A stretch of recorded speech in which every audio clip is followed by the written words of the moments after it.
पहले तो आपको बधाई कि आपने नामांकन कर लिया। जी, आपके चैनल वाले को इस माध्यम से भी सभी को मेरे तरफ से शुक्रिया और बधाई। नामांकन आप करके निकले, क्या मुद्दा रहेगा इस बार?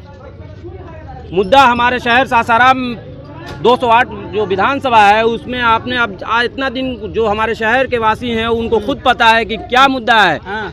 सिर्फ यहाँ घोटालेबाजी होती है और सबसे पहले तो मैं उस घोटालेबाजी पे रोक लगाऊंगा और सबसे हमारी जो यहाँ सासाराम विधानसभा का जो सबसे बड़ा मुद्दा है वो बिजली की समस्या है। मैं उस बिजली की समस्या को पूरे निष्ठा और मेहनत के साथ खत्म करने की कोशिश करूंगा ताकि हमारे शहर में जो भी फेस्टिवल होता है उस फेस्टिवल में जब भी देखिए तो कम से कम 18 घंटा 34 घंटा लाइट काटे रहते हैं। हमारी जनता त्री करती है, मतलब बीमार पर्सन भी है तो और बीमार हो जाती है। और हमारी सारे यहाँ जितनी प्रतिनिधि अभी तक जीते हैं, विधायक हो, मेयर हो, सांसद हो, कोई भी हो, उस पर कोई संज्ञान नहीं लेता। मैं अपने सारे सम्मानित जनता से भी आग्रह करता हूँ कि इस बार हमें इतनी ताकत और शक्ति दे अपने वोटों के अधिकार से, ताकि मैं उनकी हर ये चीज़ जो उनकी दैनिक परेशानी है उसको ख़त्म कर सकूँ। एक तरफ एनडीए है, दूसरी तरफ इंडिया है, दोनों ने प्रत्याशी उतारा है, बीच में आप है, कैसे लड़िएगा, कैसे पार पाइएगा?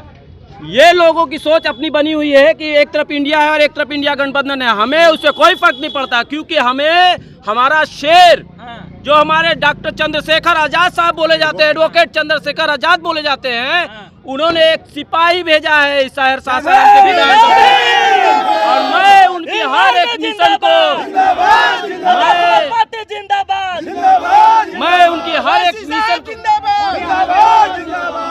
मैं उनके हर एक मिशन को जिसने उनको इतना लगन से और निष्ठा से जो पूरे देश में एक हमारे लोकसभा सांसद होकर पूरे लोकसभा को हिला सकते हैं, तो सोच लीजिए एक सासाराम में नहीं विधानसभा का जो प्रत्याशी अगर घोषित हुए, अगर कल विधायक बनते हैं तो ये सिपाही भी उन्हीं की तरह गरजेगा और सासाराम विधानसभा में झंडा है उनको हम दिखा देंगे कि हम कैसे हमारे लोकसभा के जो सांसद है कैसे काम करते हैं और हमारे विधायक कैसे काम करते हैं। शहजाद जी, आप बिजली का सवाल उठा रहे हैं। नीतीश कुमार कहते हैं कि हम 125 यूनिट गरीबों को बिजली मुफ्त दे रहे हैं और उससे गरीब खुश है। इस बार भी एनडीए सरकार को ही लोग वोट देगा, तो आप कैसे कह रहे हैं कि बिजली का समस्या है यहाँ? मैं आपके चैनल के माध्यम से बताना चाहता हूँ कि आप ये पहले बताइए कि नीतीश सरकार को आए हुए हमारे बिहार में कितना साल हुआ है? 20 साल में उन्होंने उस वक्त नहीं समझ में आया कि हमारे लोग जनता जो है परेशान है, उनको बिजली मुफ्त दे दी जाए। आज जब वो हारने के कगार पे हैं, उनकी बिसात खत्म होने के कगार पे है, तो जनता को 125 यूनिट बिजली का जो मुफ्त दे रहे, लॉलीपॉप दे रहे, इससे हमारी जनता खुश हो जाएगी?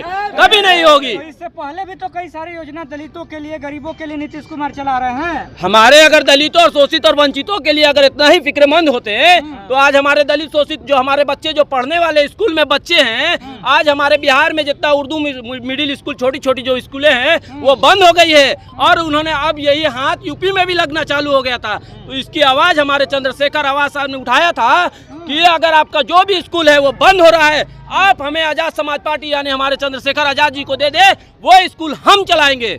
तो इस तरह से समझ जाइए कि हमारे जब चंद्रशेखर आजाद मुसलमानों के लिए, दलितों के लिए, शोषित के लिए, वंचित के लिए जब आवाज उठाते हैं तो एक छोटा सा सिपाही क्यों नहीं आवाज उठाएगा?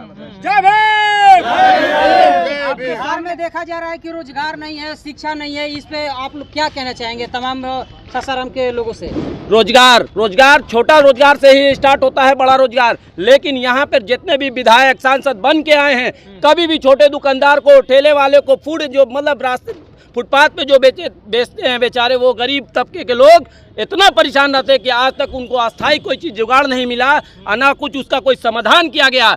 मैं आपके चैनल के माध्यम से ये बता देना चाहता हूँ कि जिस दिन हम आएंगे इस विधानसभा में, सबसे पहला काम मेरा वही रहेगा कि सारे जो फुटपाथी दुकानदार हैं जो इधर उधर भाग भाग के अपनी जीविका चलाते हैं, कभी लाठी डंडा मार खाते हैं, जेल में जाते हैं, उनकी ठेला गाड़ी उलट दी जाती है, उनको सबसे पहला एक अच्छा समाधान एक सिस्टम में देकर मैं अपने प्लानिंग के साथ उन पे काम करूंगा। सासाराम गांव के जो जितने तमाम गांव के बच्चे हैं वो अच्छे से पढ़ नहीं पाते हैं, शिक्षा उनको नहीं मिल पाती है, किस तरीके से आप शिक्षा दिलाने का काम कीजिएगा? क्या गांव-गांव में जो है आप पुस्तकालय खुलवाने का काम कीजिएगा? जी, मैं अपने आजाद समाज पार्टी भीम आर्मी के तरफ से हम लोगों ने हमारे जिला लेवल से लेकर हमारे प्रदेश लेवल से लेकर हम लोगों ने आपस में ये बैठ कर तय करेंगे कि एक ऐसी कमेटी गठित होनी चाहिए जिससे गांव के बच्चे हमारे एनजीओ की तरफ से पढ़ सके और उनका उज्जवल भविष्य हो सके। और आपको ये पता होना चाहिए कि हमारे बिहार सरकार ने पूरे भारत सरकार वर्ष में 20% आरक्षण हमारे विद्यालय का है जो नहीं मिल पाता है। किस कारण नहीं मिल पाता है? क्योंकि बिचौलिया इसका खा जाता है, उसका खमियाजा उसको हमारे जो मौलिक अधिकार है वो नहीं मिल पाता है। तो सोच लीजिए, जब मौलिक अधिकार नहीं मिल रहा है तो हम कोशिश करेंगे कि उनको मौलिक अधिकार मिले और हमारे बच्चे भी, दलित की, शोषित के, मुस्लिम बच्चे भी हमारे उसी बड़े स्कूल में पढ़े जहाँ के बड़े के बच्चे स्कूल में पढ़ते हैं। पार्टी है आज़ाद समाज पार्टी, उससे जो है वो शहजाद हुसैन जी आज नामांकन भर के आए चुनाव लड़ने के लिए, क्या कहेंगे, कैसे देख रहे हैं? देखिए, हमारे ये पार्टी के नहीं है, हाँ ये खुद पार्टी चला रहे हैं। हाँ हमारे पार्टी का जिम्मेवार पर्सन है हाँ जो आज प्रत्याशी बने हैं पहले नंबर तो। हम्म, और कैसे ये देख रहे हैं पार्टी को, हम्म, देख नहीं रहे, खुद को अपने हम्म, दिमाग से, अपने विवेक से चला रहे हैं और जनता को, हम्म, नए नए लोगों को हम्म, अपने साथ जोड़ भी रहे हैं। हम्म, और बहुत अच्छे से भी हमारे आज़ाद समाज पार्टी केवल सासाराम में नहीं, बिहार रोहतास जिले में जितने जगह हमारे प्रत्याशी आज नामांकन कराए हैं, ये सारे लोग चंद्रशेखर भाई जिस तरह से देश में देखते हैं, पूरे देश को देखते हैं, इस तरह से हमारे जितने प्रत्याशी हैं पूरे बिहार को भी देखते हैं। क्या लगता है कि बिहार जीत में पाएंगे आप लोग? जीत तय है कि जीत पाएंगे, हाँ? जीत तय है, कोई रोक नहीं सकता है। बिहार में बिहार में जो है आजाद समाज पार्टी कितनी सीटों पे हासिल कर पाएगी, क्या लगता है क्या सर? जी? लगभग 20 सीटों पर जीतेगी, 20 सीटों पे? बिल्कुल। चलिए, आजाद समाज पार्टी गणेश जी क्या कहेंगे, बताइए। बहुत बहुत धन्यवाद जो कि हमारे सासाराम 208 विधानसभा से प्रत्याशी माननीय शहजाद हुसैन जी को आज नॉमिनेशन हुआ, उसके लिए मैं बहुत हार्दिक अभिनंदन और हार्दिक बधाई देता हूं। और हम लोग दम खम के साथ आज से हम लोग कैंपेनिंग करना शुरू करेंगे और पूरा विधानसभा को रौंद देंगे, रौंद करके इनको विधानसभा के अंदर पहुंचाने के हम लोग काम करेंगे।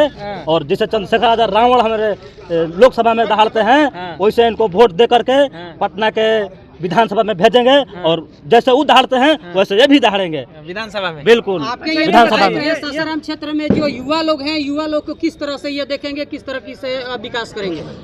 बताते रहे सर कि युवा लोग के प्रति इनको इतना बड़ा सोच रहता है, युवाओं के लिए बहुत कुछ सोचते हैं, बहुत कुछ करने के लिए भी सोचे हैं, लेकिन जीतेंगे तो निश्चित है कि करके दिखाएंगे। क्या लगता है कि सासाराम में कितने वोटों से ये जीत हासिल करेंगे, क्या उम्मीद है आपकी? सासाराम से सबसे ज्यादा वोट इन्हीं का रहेगा, सबसे ज्यादा वोट से जीतेंगे। आप सर, आप एक युवा है, आपके संपर्क में और सारे युवा होंगे, युवाओं का किस तरह से प्रेरणा स्रोत रहेंगे शहजाद जी, या फिर जो है वो किसी और अन्य दल के साथ जाएंगे? नहीं नहीं, ऐसा बात नहीं है, ये किसी अन्य दल के साथ नहीं जाएंगे, ये जुड़ गए हैं आजाद समाज पार्टी और भीम आर्मी से। युवाएं कहाँ जाएंगे? युवाओं के लिए नए नए नेता हैं, नए नए वादे लेकर के आ रहे हैं, दावा कर रहे हैं कि हम पलायन रोक देंगे, छात्रों को मुफ्त में नौकरी देंगे, रोजगार देंगे। तो आप कैसे युवाओं को मोटिवेट? वो सब जुमला है, हाँ। हम पलायन रुक देंगे, हम ये कर देंगे, हम वो कर देंगे, ये सब जुमला है। हाँ। हमारा पार्टी जो आजाद समाज पार्टी है वो जो कहती है वो करती है। हाँ। तो यही से आपको बता दे रहे हैं कि जो कहेंगे वो करेंगे। युवा किसके साथ है? युवा चंद्रशेखर आजाद रावण के साथ है, आजाद समाज पार्टी के साथ है, शहजाद हुसैन के साथ है। बहुत धन्यवाद।